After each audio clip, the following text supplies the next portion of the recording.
নমস্কার বন্ধুরা, সবাইকে স্বাগত জানাই আজকের একটি নতুন রান্নাতে। কড়াতে 1 চামচ জিরে এবং 1 চামচ গোটা ধনে ভেজে নেব, ভেজে গুঁড়ো করে নেব। এটা আমার রান্নাতে লাগবে, সেই জন্য আমি এটাকে আগেই রেডি করে নিচ্ছি। তো এবারে এটা নামিয়ে ঠান্ডা করে গুঁড়ো করে নেব। এবারে মিক্সি গ্রাইন্ডারের মধ্যে কিছুটা কড়াইশুঁটি আর 2টো কাঁচা লঙ্কা আর 3-4 টুকরো আদা দিয়ে আমি এটাকে বেটে নেব অল্প একটু জল দিয়ে। এবারে কড়াতে 2 চামচ মতন রিফাইন্ড তেল দিয়ে এবার তাতে ওই কড়াইশুঁটি বাটাটা দিয়ে দেব, দিয়ে এটাকে ভেজে নেব। একটু কড়াইশুঁটির মধ্যে যে জলটা আছে সেটাও টেনে নেবে আর কাঁচা ভাবটা চলে যাবে। এতে স্বাদ অনুযায়ী নুন দেব আর অল্প একটু চিনি দেব। আমি এখানে কোনো হলুদ ব্যবহার করব না। এবারে অনবরত ধিম আঁচ করে নাড়িয়ে যেতে হবে যাতে পুড়ে না যায়।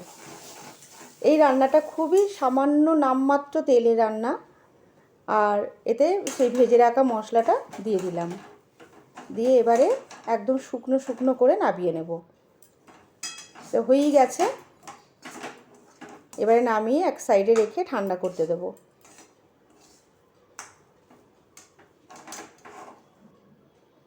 আর এখানে আমি 1 কাপ ময়দা আর 1 কাপ আটা, আমি দুটো একসাথে মিশিয়ে করেছি।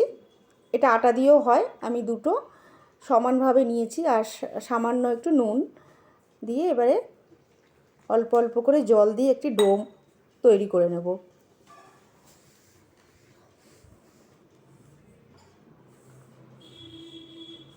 এটা ভীষণই হেলদি, এটাতে কোনো রকম বিশেষ তেল ব্যবহার না করে এত সুন্দর যে একটা টিফিন রেসিপি তৈরি করা যায়, বন্ধুরা পুরোটা না দেখলে বিশ্বাস করবেন না।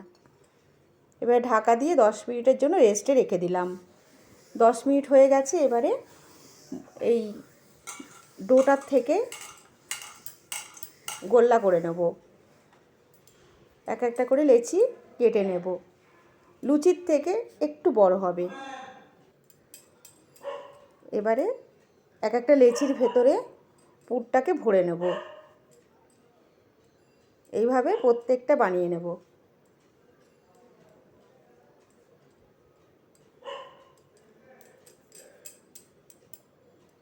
একটা হয়ে গেল, আর একটা বানিয়ে দেখাচ্ছি। খুবই সহজ এবং খুবই ঝটপট হয়ে যায়, আর খেতেও কিন্তু খুবই অসাধারণ হয়। আমরা তো কড়াইশুঁটির কচুরি খেয়েই থাকি, এটাও এক ধরনের কচুরি, কিন্তু খুব সামান্য তেলে। তো এইভাবে প্রত্যেকটা বানিয়ে নিয়েছি। এবারে আপ্পাম প্যানের মধ্যে সামান্য একটু একটু করে তেল দিয়ে নেব। এবারে লেচিগুলো একটা করে দিয়ে আঁচটা একটা কমিয়ে নিয়ে একদম চাপা দিয়ে দিতে হবে,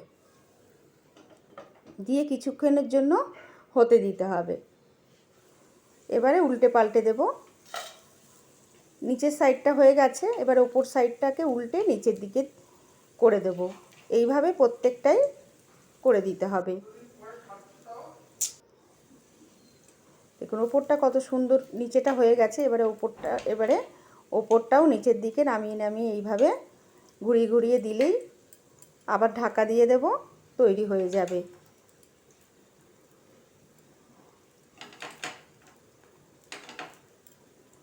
বন্ধুরা, আজকের রেসিপিটা যদি আপনাদের ভালো লাগে তো আমার চ্যানেলটিকে সাবস্ক্রাইব করে রেখে দেবেন, আর একটা লাইক করতে কিন্তু বন্ধুরা ভুলবেন না।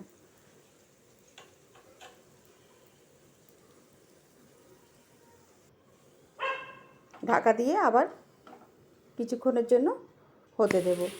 তো হয়ে গেছে, এবারে নামিয়ে নেওয়ার পালা। তো পুরোই হয়ে গেছে। এটা যেহেতু গ্যাসের মাঝ বরাবর, ওই জন্য একটু নিচেটা বেশি হয়েছে আর কি। তো কোনো অসুবিধা নেই, খেতে কিন্তু খুব একটা খারাপ লাগবে না, ভালোই লাগবে।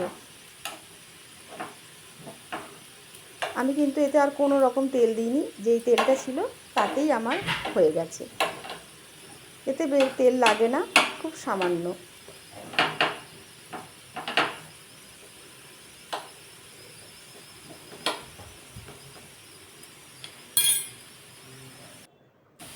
এবারে নামিয়ে নেব।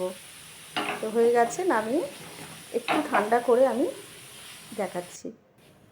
তো দেখুন ভেঙে দেখাচ্ছি, দেখুন এখনও ধোঁয়া উঠছে, পুরো ঠান্ডা হয়নি। এটা গ্রিন চাটনির সাথে বা সসের সাথেও খেতে পারেন, অসাধারণ লাগবে। তো আজ এই পর্যন্ত।